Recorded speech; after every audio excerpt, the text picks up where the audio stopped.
A few days passed. Eliza had been studying Japanese with Kuroski for around 3 hours a day non-stop, and she had finished another one of her sessions at Kuroski's home. She begins to try showing off her newly developed Japanese skills to Kuroski, as if he wasn't a native speaker, as he cheers her on, looking sleep-deprived. Despite her speaking improving, she could only make a short conversation, not being able to keep it going for a long time, and she was still terrible at reading and required a translator when she goes to school. Kuroski has been spending time tutoring her and had to go shifts on his work. I'm so grateful for your help. She says with a smile. Hey, to thank you for your help, let me treat you to some food. Eliza gives a disappointed stare at Kuroski and doesn't say a word.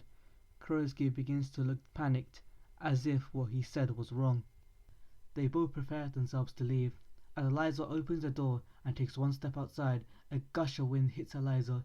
Kuroski watches Eliza's hair waves in the wind, feeling as if he is watching in slow motion. Mesmerized by the liberated flow, his face began to light blush. You're paying attention, right?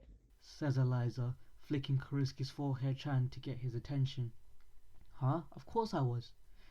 Just before they stepped outside, Kuroski was reminded of a question that he had forgotten to ask before. Tell me, do you have this app called Lime? Giving Kuroski a confused look, as if she was insulted. You should download it on your phone. It's a popular messaging app in Japan. The last few days, Eliza has been roaming, as she does not have a Japanese SIM. A feature where she can use her British phone number in Japan and can still have minutes and text and data. But she was able to message Kuroski, but Kuroski couldn't message her back. Eliza pulls out her phone and begins to download the app and opens an account. Looking at the home menu, it began to remind her of an app back in England, an app only technologically illiterate people used. They both exchanged their Lime IDs and were finally able to message each other.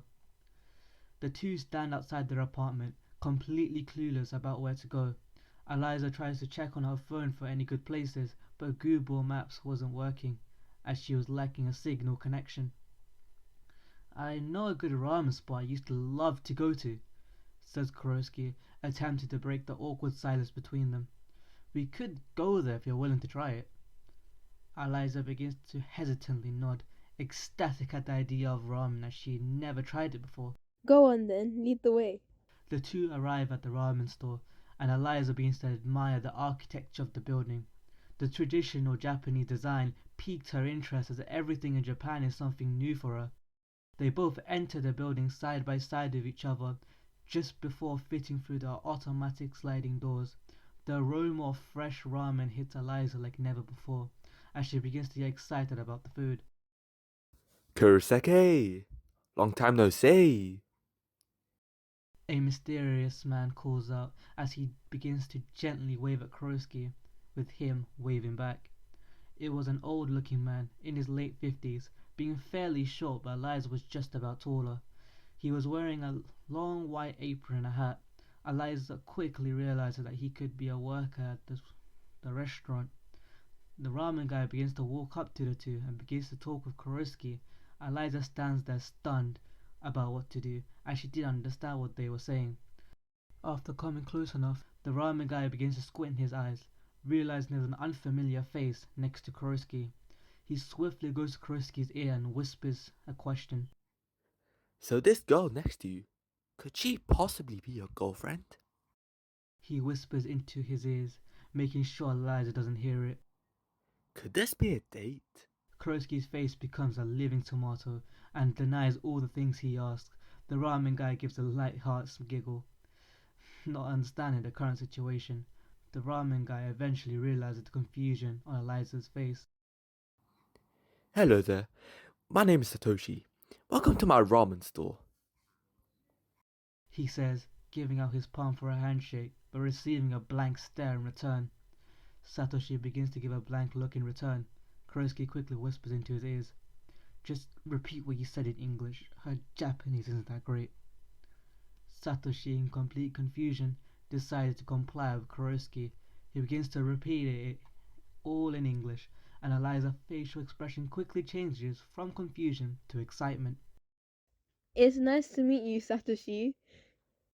As she shakes his hand, they both go to their table and take a seat. Kurosaki lets out a stretch from his tiresome journey. It was coming here. Eliza grabs the menu and begins flicking through it with a blank face. Is anything wrong? Questioned Kurosaki for her unusual behavior. I can't read any of this. She responds in a low-toned voice, failing to make eye contact due to her embarrassment. Kurosaki takes the second menu and begins explaining the menu to her, which she soon understands and gives in her order. Kurosaki follows after her. When they both received their ramen noodles, the smell of Eliza's noodles felt unique to her, something which she had never seen or smelt before back in England. Do you want to try using chopsticks? Kurosaki says as he hands her a disposable pair. Eliza rips the sticks apart and tries to replicate how Kurosaki is holding it, failing miserably in the process. Kurosaki attempts to fix her stick formation to no avail, as she struggles to even pick up one strand of noodle. Kurosaki was about to go and get her a fork until he saw the determination of success in her eyes. Despite the constant failure she keeps trying to push through on was something he respected. He sat back down, trying to help her again on fixing her formation. After much trial and error, Eliza Avery has given up and ended up getting a fork anyways. While eating, Eliza felt like she was a little mischievous and began to go into deep thought. Kurosaki realized Eliza's odd facial expressions. Hey, you got anything on your mind? Eliza makes a mini grin privately and turns to Kurosaki with a neutral face. Quick question. Do you have a girlfriend?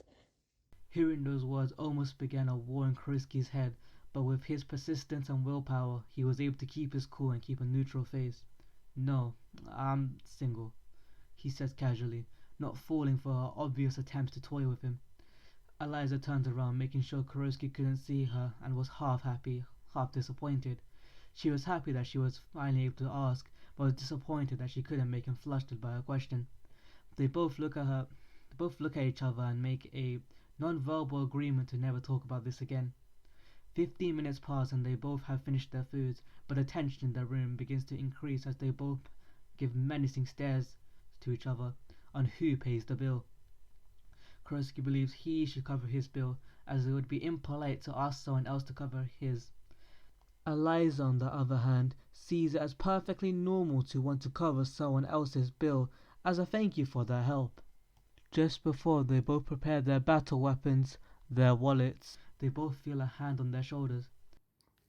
No need, the food's on me, Says Satoshi with a smile, shooting his positive energy into the tense room. Kurosaki gives Satoshi a confused look, hoping for an answer. Satoshi whispers into his ears. Don't worry about such trivial things like this. Just go enjoy the rest of your date. Kurosaki quickly gets flustered and Eliza looks upset at how he was able to make Kurosaki break so easily. They both leave the restaurant and begin to make their way back home. Hey, are you aware that school opens tomorrow? Says Kurosaki. Well, of course. I've been waiting for weeks. She says with excitement in her eyes. Do you think there could be a chance we are in the same class?